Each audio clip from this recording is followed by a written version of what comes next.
अल्हम्दुलिल्लाह रब्बिल आलमीन अस्सलातु वस्सलामु अलैका या रसूलल करीम अम्मा बाद फ़ाउज़ बिल्लाहि मिनश शैतानिर रजीम बिस्मिल्लाहिर रहमानिर रहीम। नाज़रीन किराम, दोस्तों, बुज़ुर्गों, मेरी बहनों, छोटे बच्चों, अस्सलामु अलैकुम रहमतुल्लाहि व बरकातुहू। उम्मीद है आप सब खैरियत से होंगे। अल्लाह ताला आप सबको खैरियत से रखे, शैतान के शर से महफूज रखे, आप सबको अपने हिफ्ज़ व ईमान में रखे और हम सब का खात्मा ईमान पर फरमाए।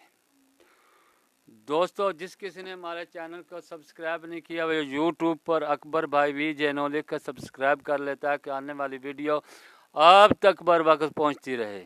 आज की वीडियो का इन्वान है, नहीं चाहता मैं उनसे रिज़्क और नहीं चाहता मैं ये कि खिलाएं वो मुझे।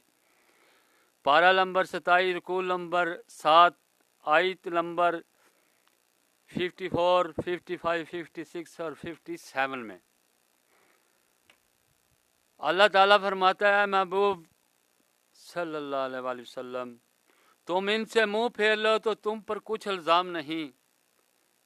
अल्लाह पाक अपने हबीब सल्लल्लाहु अलैहि वसल्लम से फरमा रहे हैं कि आप जिनसे चाहे मुंह मोड़ लें, आप पर कोई इल्ज़ाम नहीं। और समझाओ कि समझाना मुसलमानों को फ़ायदा देता है। यानी कि रब फरमा रहा है, हबीब आप समझाएं, समझाना सिर्फ मुसलमानों को फ़ायदा देता है। यानी कि जो ईमान लेकर आए सच्चे दिल से, जो ये काफिर और मुनाफिक है, इन्हें फ़ायदा नहीं देगा।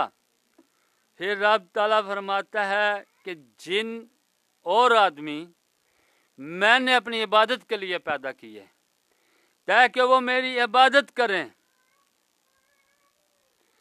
और इनसे मैं कोई रिज़्क नहीं चाहता, रिज़्क नहीं मांगता और नहीं ये चाहता कि ये मुझे खिलाएं।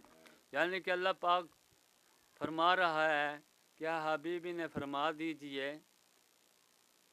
कि अल्लाह पाक ने इंसान और जिनों को अपनी इबादत के लिए पैदा किया और उन्हें रिज़्क देने का वादा अल्लाह ताला का है। अल्लाह ताला इनसे ना तो रिज़्क तलब करता है कि मुझे रिज़्क दें और ना ही ये चाहता है कि ये मुझे कमा कर खिलाएं। और बेशक अल्लाह बड़ी हिकमत वाला, रिज़्क देने वाला, बड़ी कुदरत वाला है। कि अल्लाह पाक फरमा रहा है कि मैं बड़ी कुदरत वाला हूँ। अगर मैं चाहूँ मेरे हबीब सल्लल्लाहु अलैहि वसल्लम कि मैं अगर एक लम्हे में कुन क्या कर इन सब का दिमाग फेर दूं और सब के सब ईमान वाले बन जाएं, लेकिन नहीं, मैंने इन्हें दो रास्ते नमा दिए, एक नेकी का और एक बदी का।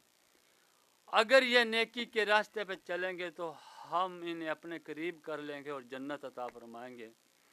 अगर ये शैतान के रास्ते पर चले और बदी के रास्ते पर चले तो हम इन्हें ढील देंगे ताकि ये चलते जाएं और आखिर में इनके नसीब में, इनके हिस्से में जहन्नम है। अब आदमी की मर्जी है, चाहे नेकी इख्तियार कर ले, चाहे बदी यानी कि शैतान के रास्ते पर चल ले।